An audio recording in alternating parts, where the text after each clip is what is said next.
네, 월스트리트 모닝 브리핑 함께하고 있습니다. 이번에는 미국 뉴저지로 연결을 해보도록 하죠. 미국 주식 전문 유튜버 유사람님과 함께합니다. 어서 오세요. 네, 안녕하십니까. 네, 아니 달이 날이 갈수록 계속 작아지시네요. 아, 네, 좀 그러면 좀 다행인데, 네, 일단 일단 뭔가 뭐, 셔츠가 엄청 커지셨어요. 아, 아직 요거를 잠그면은 조금 더 목이 타이트해서 조금 더 빼야 될 것 어, 같습니다. 진짜 다이어트를 열심히 하고 계신데 항상 우리 유사람님 그 일라릴리 제품인 거죠? 맞습니다. 네. 일라일리 제품 쓰고 있는데, 확실히 일라일레리 제품에 매주 효과가 있는 것 같네요. 진짜 효과가 있는 것 같은 게 우리가 유산암님을 통해서 이렇게 눈으로 확인을 하고 있습니다. 일라일레리 주주분들은 또 이제 참고할 만한 그런 또 표본이 되실 것 같고요. 자, 이번 주에도 한 주의 풍경을 좀 담아 주셨는데, 저 이거 실제로 진짜 보고 싶은데 사이버 트럭 사진이 있네요. 네, 맞습니다. 사실 뉴욕, 뉴저지에도 이제 슬슬 사이버 트럭이 꽤 보이기 시작을 해서 여러분들에게 한번 사진을 갖고 와 봤는데요.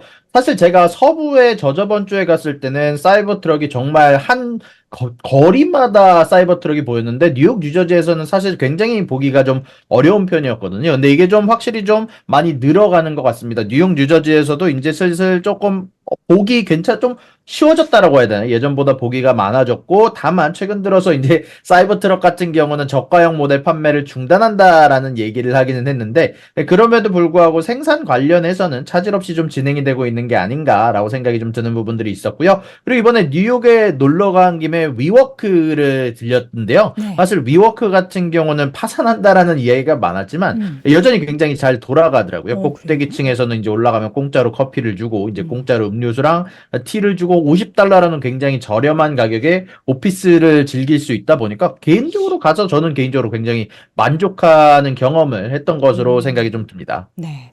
위워크 그 콘텐츠로도 있었잖아요. 애플 TV에 우리는 파산했다. 그 주인공이 위워크인데 파산한다 하는데 여전히 잘 또 운영되고 있으니까 사실 이런 데가 좀 활성화된다라는 거는 경기적인 측면에 있어서 많은 분들이 좀 저렴하게 오피스를 이용하려는 수요가 늘어난다라고 이렇게 해석을 해야 될지 이런 생각도 좀 드는데요.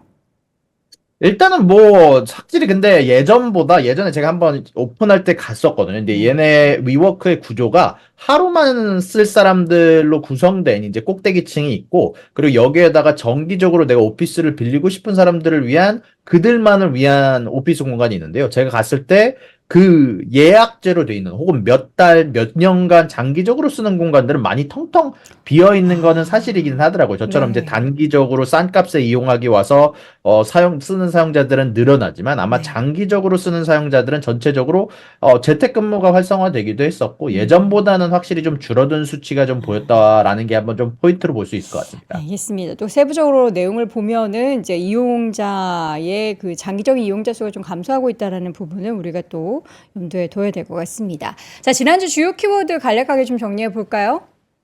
네, 일단 저번 주 주요 키워드, 중요한 키워드가 생각보다 좀 많이 나왔었는데요. 일단 저번 주는 CPI가 나왔었고, 실업수당 청건수와 소비 지표가 나왔고요. 그리고 13F 공시와 중국의 대출에 관련된 지표가 나왔는데요. 일단 CPI 먼저 짚고 넘어가도록 하겠습니다. 일단 CPI 같은 경우는 예상치대로 나왔고, 사실 어떻게 보면은 1년 정도로는 보게 되면 CPI가 예상치를 하회했음에도 불구하고 주식시장은 오르지 못하는 결과가 좀 있긴 있었습니다. 여기다 굿즈 가격과 에너지 가격도 예상치를 하회를 했는데 왜 그렇다면은 이 지표에 시장이 환영하지 못했느냐는 사실 주거비에 달렸다라고 말씀드릴 수 있을 것 같습니다. 사실 제가 저번 CPI를 얘기를 하면서 예상치를 낮았던 점보다 가장 시장에서 중요하게 봤던 게 주거비라고 말씀드렸는데 이번에는 반대로 전체적인 CPI 수치는 낮았지만 주거비가 예상보다는 살짝 높은 수치로 올라왔기 때문에 전체적으로 이번 CPI에 시장에서 환호성을 지르지는 못했다라고 얘기를 할 수 있는 것 같고요. 이제 그럼에도 불구하고 우리가 좀 주목해서 봐야 될 것은 굿즈 가격이 분명히 최근 들어서 생산자 물가 지수를 통해서 상승하고 있다는 지표와 에너지와 가솔린 지표가 상승하고 있다는 지표가 나왔는데도 불구하고 굉장히 단단한 모습을 보여주면서 굿즈 가격은 하락, 에너지 가격은 가솔린 가격 오르지 않은 거에 똑같이 힘입어서 에너지 가격도 유지라는 지표가 나왔는데 일단 여기에 대해서 연준의 비공식 대변인이라고 불리는 닉 티미라우스가 이렇게 얘기를 했습니다. 이제 여전히 디플레이션 중입니다. 지난 1년 동안 가격이 핵심 코어 굿즈가 1.7% 하락을 했고 주거비는 6월만큼 완화되지는 않았지만 3개월 동안의 평균을 냈을 때는 3.9%로 유지가 되면서 12여 개월 비율은 5%로 떨어졌다라고 하면서 이는 최저 수준이다라고 하면서 우려할 정도는 아니다라고 언급을 했고요. 그리고 제가 사실 예상했던 부분들과 비슷한 얘기를 했는데요. 사실 시장에서는 이번 CPI가 나오기 전까지 그리고 소매 판매 지표가 나오기 전까지 50bp 인하에 대한 예상치가 거의 한 70, 60%를 달할 정도로 굉장히 높은 수치까지 올라갔다가 사실 CPI 전날까지만 하더라도 43.5%까지 내려오긴 했지만 여전히 50bp 인상에 대한 가능성을 신경 쓰고 있었는데 여기에 대해서 닉 티밀하우스 기자가 50bp 인하를 하려면 실업률에 굉장히 안 좋은 일이 생겨야만 50bp가 나오는 거고 금리 인하나 인플레이션 같은 경우는 금리 인하 수치에 25bp를 한다라는 거에 대한 확정치를 줄 뿐이지 50bp 인하까지는 가지 못할 것이다 라고 얘기를 하기도 했다라는 점은 아마 여러분들에게 중요하게 봐야 될 것 같고요. 그리고 사실 여기에 대해서 딱 이렇게 얘기했습니다. 이번에 잭슨홀 미팅이 있을 텐데 결국 중요한 거는 9월 달 나올 FOMC에서 얼마만큼의 금리 인하가 이 9월에 나올지가 아니라 11월, 12월까지 포함해서 이번에 안에 금리 인하를 3번을 할 것인가, 아니면 9월 달 한 번으로 할 것인가, 아니면 2번을 할 것인가, 여기에 대해서 어떤 점도표에 시장에서 원하는 정보를 찍느냐, 과연 점도표가 4번 인하를 찍을 것인가, 현재 시장에서는 3번 인하를 현재 패드워치 툴 기준으로 반영을 하고 있는데 일단 여기에 관련해서 지금 인플레이션 수치가 이번에 나왔던 데이터가 생각보다 그래도 만족스러웠기 때문에 닉 티밀하우스 기자 기준으로는 아마 3번 인하가 가장 유력하지 않나라고 얘기를 하기도 했었고요. 그러고 나서 이제 CPI가 나오고 나서 소매 판매 지표까지 나오고 나서는 아예 25bp 인하가 100%다라고 시장에서 선반영을 선회를 했는데요. 자, 왜 이런 지표가 나왔느냐? 자, 일단은 소매 판매 지표가 나왔는데 예상치를 꽤 크게 상회를 했습니다. 그리고 사실 그냥 상회한 것뿐만이 아니라 사실 사람들이 돈을 많이 써야 되는 지표, 일단 큰 금액을 써야 되는 지표에 생각보다 커다란 상승이 나왔습니다. 자동차 및 부품 판매 업체의 소매 판매 수치가 3.6%나 상승을 했고요. 자동차 및 기타 차량 딜러의 판매 수치가 4%나 상승했습니다. 또 이것뿐만이 아니라 분명 아마존 프라임데이나 여러 세일에 힘입기도 했지만 전자 및 가전제품이라는 생각보다 비싼 제품들에 관련해서도 1.6%나 어떻게 보면은 의도치 않은 좀 더 예상보다 높았던 판매율 상승이 있다 보니까 아무래도 소비자들이 아직까지는 그래도 버틸만 하구나. 저런 비싼 돈을 아직까지 사람들이 쓸 수 있구나라는 것을 사람들이 알게 되면서 사실 이날만 하더라도 루시드를 포함해서 루시드 아니면은 뭐 카바나 아니면은 테슬라 이런 모든 자동차 업체들이 동반 상승하는 지표가 이 소매 판매 지표가 나온 이후에 상승하기도 했었거든요. 아무래도 그런 점들 때문에 자동차 업계들이 아직까지는 이번 달까지는 호황으로 봐도 되겠다라는 지표가 나오게 되면서 시장에서는 만족스러운 지표를 냈고요. 다만 그럼에도 불구하고 사실 이런 소매 판매 지표 자체는 일단은 금리 인하에는 조금 걸림돌이 될 수 있다 보니까 아무래도 이 지표가 나오고 난 직후에 25bp 인하가 나올 가능성이 높다로 선회했고요. 여기에다가 실업수당 청구 건수가 예상치를 하회하는 지표가 신규와 연속 양쪽에서 나타났는데요. 그러다 보니까 경기 침체에 대한 확률이 내려갔다라는 평가가 나오게 되게 되면서 골드만삭스 같은 경우는 경기 침체 예상치를 25%에서 20%로 줄이기도 했고요. 여기에다가 중국 같은 경우도 지표 발표를 했는데 중국 쪽의 지표 같은 경우는 이번에 발표를 했을 때 전체적으로 예상치를 좀 하회하는 지표가 나왔습니다. 중국의 신규 대출 지표가 약 260빌리언이 나오게 되면서 예상치의 5분의 1 정도밖에 안 되는 수치가 나오게 되면서 사실 중국 쪽에서는 가계대출이 15년 만에 최저치가 나오게 되면서 불확실한 소득 전망 탓이다. 전체적으로 최근에 나왔던 인플레이션 지표가 올랐을 때 제가 그 말을 했거든요. 이게 중국의 소비 지표가 좋아진 게 아니라 중국에서 날씨 문제로 인해서 식료품 가격이 올랐기 때문에 생긴 문제다라고 여러 번 한번 얘기를 해드리긴 해드렸었는데 이거를 증명하는 수치가 아마 신규 대출 수치를 통해서 나오지 않았나라고 생각이 들고요. 그리고 마지막으로 사실 많은 유명인들의 13F가 공시가 됐는데요. 일단 워렌 버핏 같은 경우는 애플과 코카콜라를 판 사실들은 이미 뭐 다들 알고 계시겠지만 일단 가장 중요한 거는 바로 얼타 뷰티를 샀죠. 그렇게 되면서 주가가 장후에 이 13F가 공개가 되고 나서 급등하는 현상이 있었고요. 또한 나이키 또한 비레크먼의 펄싱 스퀘어에서 추가적으로 매수를 했다는 소식이 있었고 알리바바 같은 경우도 마이클 버리가 주식을 반으로 줄이는 과정 안에서 알리바바의 주식 수만은 전체적으로 매수세로 돌아섰다라고 얘기가 나오게 되면서 전체적으로 알리바바의 주가의 움직임에도 관여하는 부분들이 좀 있었던 것 같습니다. 네. 중국 얘기는 했고요. 자, 그러면 이번 주 주요 키워드 확인해 볼 텐데, 이번 주에는 좀 일정 중에서 지금 보면은 잭슨홀에 대한 관심이 굉장히 뜨겁습니다. 이제 이번 주 목요일부터 토요일까지 진행이 되고, 제가 알기로는 23일 현지 시각으로 파월 의장의 연설이 좀 예정돼 있죠. 네, 맞습니다. 일단 이번 주 주요 키워드 이미 앞에서도 어느 정도 얘기를 해주셨지만 이번 주에 아마 가장 강력한 주요 키워드는 잭슨홀이 될 것 같습니다. 아무래도 잭슨홀을 통해서 파월 연준 의장이 자기가 전달하려는 의도 항상 금리 인하나 어떤 부분들에 대해서 투명하게 의사소통해야 된다라는 부분들에 대해서 이 잭슨홀을 통해서 아마 보도를 하지 않을까 좀 어느 정도 좀 톤을 통해서 전달을 하지 않을까라는 예상이 있기 때문에 이게 아마 가장 중요한 스케줄이 될 것 같고요. 일단 이것 말고도 주요 스케줄들이 이번 주 내내 포진되어 있는데 월요일 날 일단 연준 월러 이사의 연설이 있을 예정이고요. 화요일 날은 보스틱과 마이클 바 부의장의 연설이 있을 예정이고 그리고 월요일 날 중국에 발표하는 대출 우대 금리가 발표가 되게 됩니다. 최근 들어서 대출 수치가 안 좋았던 만큼 아무래도 시장을 살리기 위해서 저번처럼 깜짝 금리 인하를 할 수 있다라는 예상도 있기는 하지만 일단은 시장의 컨센서스 자체는 금리 동결 쪽에 치우쳐져 있고요. 그러고 나서 수요일 날 같은 경우는 연준의 회의록이 공개가 되게 됩니다. 최근 들어서 사실 연준 위원들 사이에서 굉장히 비둘기적인 발언들이 많이 나오고 있고 그러다 보니까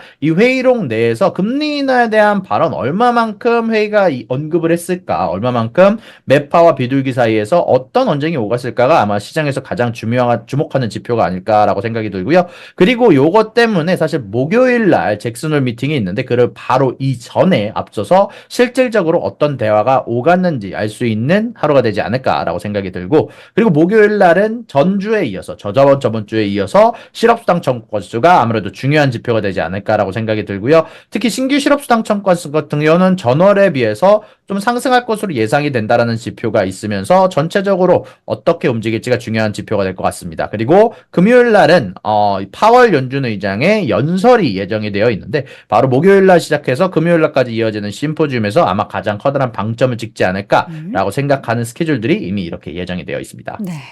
그 중에서 이제 몇 가지 좀 자세하게 봐야 할 텐데, 일단은 전쟁 관련한 이슈 중에서 지금 휴전 협상을 하고 있는 이스라엘과 가자지구 얘기부터 좀 해보도록 하겠습니다. 근데 이게 어떻게 좀 계속해서 얘기가 나오긴 하는데 봉합이 되고 있지는 않은 것 같아요. 네, 맞습니다. 일단은 이스라엘과 이란 사이의 분쟁에 관련해서 일단은 하마스가 참여를 하지 않았습니다. 지금 현재 이스라엘, 이란, 그리고 미국 이렇게 3자가 현재 협상을 진행 중이다라는 소식이 전달이 됐는데 그래도 블룸버그를 통해서 사실 저번 주 금요일 날 이런 보도가 있긴 했습니다. 네타냐후 총리가 지속적으로 새로운 조건을 걸고 있긴 했지만 브레이크스루가 있기는 했다. 지금 당장 우리가 그래도 예전보다 진전이 있었고 그리고 블링컨 장관 같은 경우는 아예 대놓고 지금 우리가 그래도 어느 정도 이 휴전에 굉장히 가까워져 있다. 특히 바이든 행정부들의 관리들은 협상이 마무리될 것이다라는 낙관론을 내놓게 되면서 이런 부분들 관련해서 네타냐후 총리 같은 경우는 우리가 이렇게 협상을 하더라도 의미가 없고 하마스를 압박을 해서 우리가 원하는 협상을 이끌어내야 된다. 우리가 모든 인질들의 모든 인질들을 이제 해방하는 협상과 동시에 추가적으로 하마스를 압박해야 된다라고 얘기를 하기도 했었고 이란 같은 경우는 이번 협상을 통해서 현재 침략을 멈추겠다. 우리가 딜레이를 하겠다라고 선언을 하게 되면서 그래도 지정학적 문제가 조금 뒤로 밀리는 모양새가 좀 나오고 있는 것으로 보이고 있습니다. 네, 지정학적 문제가 이제 밀린다라는 거는 증시에 있어서는 좀 긍정적인 것 같긴 한데 이게 또 밀린다고 해서 우리가 안심할 수 있는 부분도 아니기 때문에 계속 좀 확인을 해보도록 하겠고요. 일단 잭슨홀 미팅 관련해서는 지금 뭔가 이제 특별한 그러니까 시장에서 예상하는 그 외의 것들에 대한 변수가 혹시 있을까요? 일단 잭슨홀 미팅 관련해서는 원래는 그렇게까지 중요한 때가 아니었었는데 이제 사실 코로나가 지나면서 계속해서 잭슨홀 미팅이 굉장히 중요한 이벤트가 돼가고 있는데 일단 시장의 기대감은 이렇습니다. 어느 정도 금리 인하에 대한 발언을 할 것이다라고 얘기를 하게 되면서 전체적으로 시장이 저번 주 내내 상승하는 지표가 나오긴 했었는데요. 여기에다가 잭슨홀 미팅을 앞서 놓고 CPI 지표도 낮았고 어떻게 보면은 소매 판매 지표는 좀 높기는 했지만 일단 기본적으로 실업률 같은 경우는 4.3%라는 높은 수치가 유지가 되게 되면서 이런 부분들 관련해서 파월 쪽에서는 다음 9월에 만약에 금리 인하를 하기 위해서는 어느 정도 미리 이거에 대해서 시장이 예상을 할 수 있게 좀 알려주는 이벤트가 있어야 되는데 아마 이게 잭슨홀이 되지 않을까라는 기대감이 굉장히 많이 들어와 있는 상황이고요. 일단 그래서 제가 저번에 나왔던 파월 연설에 대한 요약을 한번 갖고 왔는데요. 사실 사람들의 소비가 줄었지만 여전히 강한 소비가 보인다. 실업률은 올랐지만 여전히 낮다. 더 많은 데이터가 나올 때까지 더 기다릴 생각이다. 더 많은 인플레이션 데이터가 필요하다라고 얘기를 했는데 여기에 대해서 인플레이션가 떨어진다라는 증거는 사실 이번 달에 나왔고요. CPI가 전체적으로 낮은 수치가 나왔고 여기에 따라서 이번 쿼터 인플레가 지속적으로 자신감을 올려줬을 거고요. 그리고 만약에 이렇게 되면 9월 이하에 대해서 인플레이션이 지금처럼만 나오면 할 수 있다라고 얘기를 했기 때문에 뭐 분명히 강한 소비가 있었어도 실업률이 4.3%라는 뭐 그래도 아직까지는 연준의 예상치 않은 포함되어 있기 때문에 여기서 상단에 포함되어 있기 때문에 9월 인하에 대한 가능성이 사실상 거의 99%다라고 이제 시장에서 많이 생각을 하고 있는 것 같고요. 여기에다가 힘을 실어주는 발언들이 지속적으로 나오고 있습니다. 이제 구울수비 총재 같은 경우는 현재 우리의 금리가 너무 높다. 전년도에 비해서 높은 금리가 유지되면서 현재 시장의 경기 침체의 징후가 나오고 있다라고 얘기를 했었고 그리고 연준의 달리 총재 같은 경우도 일단 금리 인하를 할 시기가 왔다. 이제 가까워졌다. 그리고 최근 들어서 굉장히 매파적인 발언들을 보였던 보스틱 총재 같은 경우도 9월 인하에 대해서 나는 오픈되어 있다라는 발언을 했고 그리고 무살렘 같은 경우도 금리 인하에 대한 시기가 가까워져 있다. 그리고 우리가 인플레이션 관련해서 이제 좀 자신감을 가져도 될 것 같다라고 얘기를 하게 되면서 매파적인 일원들도 지속적으로 금리 인하에 대해서 이제 긍정적인 발언들을 하기를 시작을 했고요. 여기에다가 아마 이번 주에 나오게 될 연준 위원들의 발언, 이제 원로 연준 이사나 아니면 보스틱 총재가 추가적으로 연설을 하게 되고 여기에다가 연준의 회의록까지 나오게 되면 시장에서 굉장히 커다란 기대감이 쌓이지 않을까라고 개인적으로 생각을 하고 있고요. 그리고 여기에다가 조금 그래도 좀 우려가 되는 바를 얘기를 하자면 파월 연준 의장 같은 경우는 직접적으로 이 모든 것들 옵션 하나에 어떻게 보면 몰빵하는 걸 싫어합니다. 그래서 약간 어느 정도 항상 약간 뒷길을 남겨놓는 편의 항상 발언들을 굉장히 많이 하고 직접적인 발언들을 하지 않기 때문에 아마 연설을 보시는 분들 입장에서는 파월 연준 의장이 어떤 톤으로 이야기를 하는가,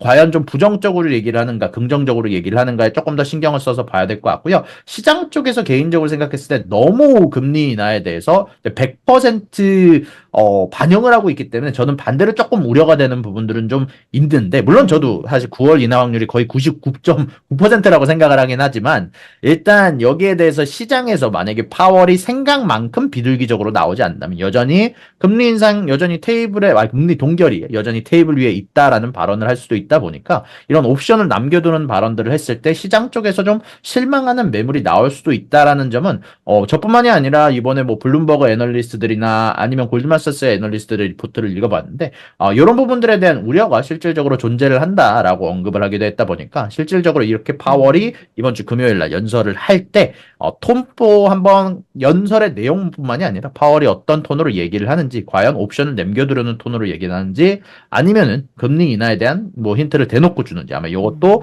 시장에 커다란 영향을 주지 않을까라고 생각이 좀 들게 되네요. 사실 이제 그 이벤트가 있기 전에 우리가 어떻게 예상을 하고 안 하고의 문제는 아니죠. 일단 뚜껑을 열어봐야지 아는 거고 이제 그 사이에 어쨌든 가장 빅 이벤트가 잭슨홀이기 때문에 시장이 아무래도 주 초에는 좀 눈치를 보지 않을까 싶기도 하고 파월 의장의 늘 그 스탠스 자체가 항상 이제 빠져나갈 구멍을 만들고 있는 그런 발언들을 많이 하기 때문에 그리고 오히려 또 미국 경제에 대해서는 늘 자신감이 넘쳤던 그러한 모습들이 또 시장에서는 경기 침체에 대한 우려를 좀 씻겨내면서 좀 좋은 결과도 주 말에는 있지 않을까라는 여러 가지 예상들이 있는데요. 우리가 생각하는 대로 부디 그 바운더리 안에서는 벗어나지 않았으면 좋겠습니다. 자, 이어서 뭐 이번 주에도 민주당 전당대회가 예정이 돼 있다고요? 네, 맞습니다. 일단 정치 이벤트에 어떻게 보면은 민주당 쪽에서의 가장 중요한 꽃이라고 할 수 있는 이벤트가 하나가 열리게 되게 됩니다. 바로 민주당의 전당대회가 이제 미국 민주당 쪽 데모크라트의 전당대회가 열리게 되게 되는데요. 월요일부터 목요일까지 열릴 것으로 이제 예정이 되어 있고요. 카말라 해리스 부통령이 공식 후보로 지명되는 게 사실상 거의 확정이다라고 얘기를 할 수 있죠. 이제 요거 관련해서 최근 들어서 카말라 해리스 부통령이 지속적으로 자신들의 공약에 대해서 발표를 하고 있는데 간단하게 몇 개만 하나 알려드린다면 일단 첫 번째로는 음식과 식료품에 대한 가격 통제를 진행을 할 것이고 주택 임대료를 현재 우리가 더 많은 건설을 늘려서 이 주택 임대료를 해결할 것이다. 주거비가 끝없이 상승하는 문제를 해결을 할 것이고 또한 중산층 자녀에 대한 세액 공제 그리고 주택 300만 호를 공급을 하는데 여기에다가 추가적으로 최초 주택을 구매자 하는 사람들에게 자금 지원을 하겠다라고 얘기를 하면서 주요 경제 정책들을 공개를 했습니다. 다만 여기 관련해서 지속적으로 비판이 나오고 있는 부분들이 정부의 규제가 너무 많다라는 비판이 포함되기도 했었고요. 여기에다가 트럼프 전 대통령 같은 경우는 현재 주택 관련된 부분들은 현재 인플레이션을 만든 게 바이든인데 여기에 대해서 부통령 역할을 했던 카말라 해리스가 과연 여기에 대해서 진짜적으로 해결할 수 있는 부분을 낼까? 만약에 이렇게 건축을 직접적으로 돈을 줘서 해결한다면 최초 구매자 자금을 지원을 하게 된다면 반대로 집값의 상승이 나오는 게 아닌가라고 얘기를 하는 부분들을 지적을 했고요. 아마 이런 부분들은 지속적으로 언제 좀 다음 달 아마 다다음 달쯤에 또 한번 트럼프와 카말라 해리스 부통령 사이에서 아마 좀 연설이나 뭐 논쟁이 있을 텐데 이럴 때 아마 한번 보시게 되면은 또 한번 어떤 이야기로 진행될지 예전 뭐 바이든 대통령과 트럼프 전 대통령 사이에서 있었던 일처럼 과연 서로에 대한 비판으로 이어질지 아니면 서로 진짜로 이런 공약들에 대해서 이야기할 수 있는 기회가 주어질지 개인적으로 조금 주목하는 바가 있다라고 전달해 드릴 수 있을 것 같습니다. 네, 알겠습니다. 자, 기업별 소식 몇 가지 좀 체크를 한번 해보도록 할게요. 먼저 텍사스 인스트루먼트, 사실 저희가 그 얼마 전에 이남우 교수님과 함께 이 텍사스 인스트루먼트의 행동주의 헤지 펀드가 좀 붙어서 뭔가 기업적으로 그리고 주가적으로 흐름이 좀 기대하는 부분들이 있다라는 얘기를 한 적이 있었는데 어떤 소식을 좀 가지고 오신 걸까요? 네, 현재 기업별 소식 중에 이제 두 가지를 준비를 해봤는데요. 일단 첫 번째는 텍사스 인스트루먼트가 미국 정부로부터 16억 달러에 해당하는 칩스 액트를 지원을 받았다라고 로이터가 보도를 했는데요. 일단 미국 칩스법에 따른 이번 자금 지원은 텍사스의 두 개의 공장, 유타의 한 개 공장을 건설하는데 이제 도움이 될 것으로 예상이 되고 있고요. 특히 이런 부분도 관련해서 텍사스 인스트루먼트는 2029년까지 약 180억 달러 이상을 투자를 하기로 했고 이를 통해 2,000개 이상의 제조 일자리를 창출할 것으로 약속을 했기 때문에 이로 인해서 미국 재무부로부터 약 65에서 80억 달러에 해당하는 투자세액 공제와 인력 개발 자금으로 1,000만 달러를 받을 것으로 예상이 되고 있고 추가적으로 이런 부분들에 대해서 결국 미국이 하려고 하는 것은 아마 미국 내 생산량을 늘리고 반도체 허브 대만에 대한 의존도를 낮추려고 하는 게 부분이 아닌가라고 얘기가 나오고 있고 여기에 대해서 이제 서밋 인사이츠 그룹의 이제 킹가이찬 수석 분석가가 얘기를 하기를 이번에 받는 칩섹트에 대한 기금 16억 달러를 통해서 텍사스 인스트루먼트가 추가적으로 경쟁력을 유지하는 데 큰 도움이 될 것으로 예상이 된다라고 발표가 나기도 했었습니다. 네. 자, 그리고 BMW 리콜 소식도 있네요.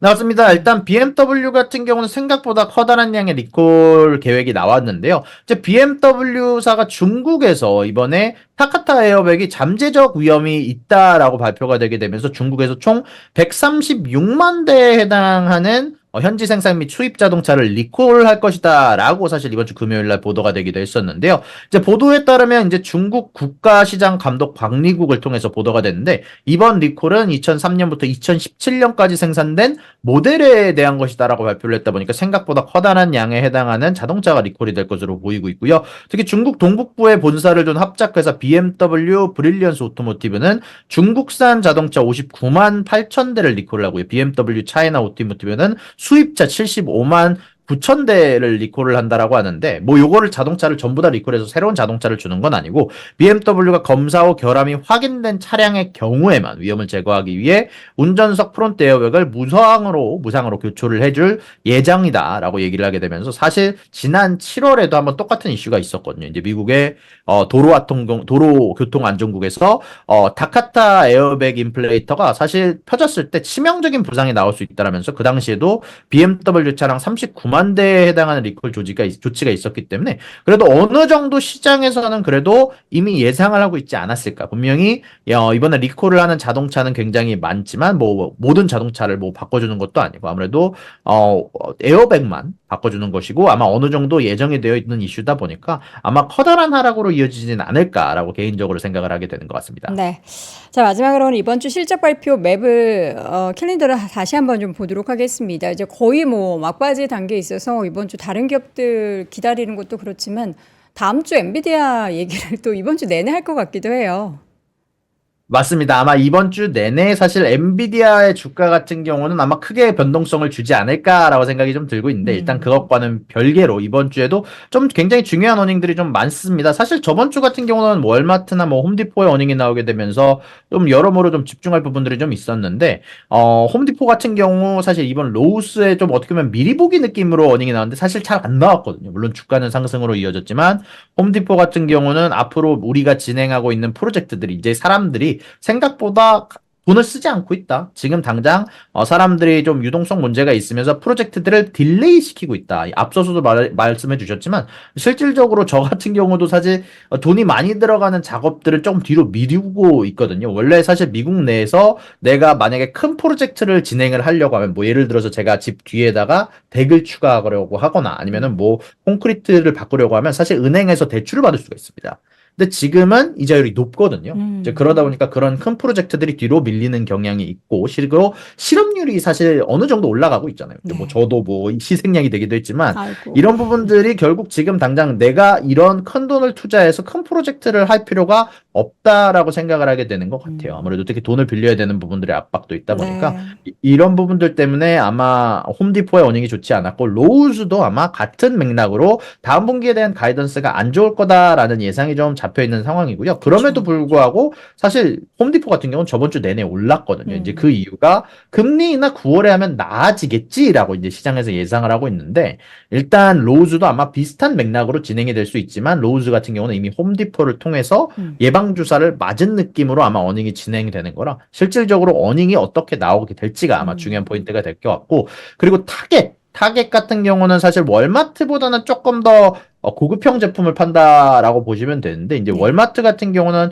경기 침체 쪽에 좀 가까워지게 되면서 뭐 경기 침체까지는 아니지만 사실 전체적으로 소비에 대한 심리가 줄어가면 월마트 쪽이 사실 매출이 는다. 요거는 사실 알려져 있는 사실이고 코스코 쪽도 이에 따라서 사실 최근 들어서 미국에 있는 젠지라고 하죠. 이제 제네레이션 Z 세대라고 해서 이제 좀 어린 친구들이 이런 코스코를 현명하게 쓰려고 한다라고 얘기를 하는데 타겟 같은 경우는 그 중간 단계에 있는 조금 어디쯤이거든요. 이제 좀 어정쩡한 부분들이 있다 보니까 월마트가 잘 나왔다고 하더라도 꼭 타겟이 잘 나온다라는 보장은 좀 없다라고 말씀드릴 수 있을 것 같고 그리고 한국 분들이 많이 투자하는 스노우플레이크 어닝이 아마 이번에 발표가 되고 그리고 줌 같은 경우는 사실 지속적으로 회사들이 줌을 쓰는 경우가 좀 줄어드는 것 같아서 이번 어닝 좀 어떻게 될지 개인적으로 좀 재미나게 볼 것 같고요. 그리고 중국 쪽에서 어떻게 보면은 어느 정도 바로미터 역할을 할 수 있는 바이두의 어닝까지 이렇게 아마 개인적으로 제가 주목하는 어닝이다라고 말씀드릴 수 있을 것 같습니다. 네, 실적 발표 데이터를 보면서 또 이제 우리는 그 기업에 대한 내용도 판가름을 하지만 이게 또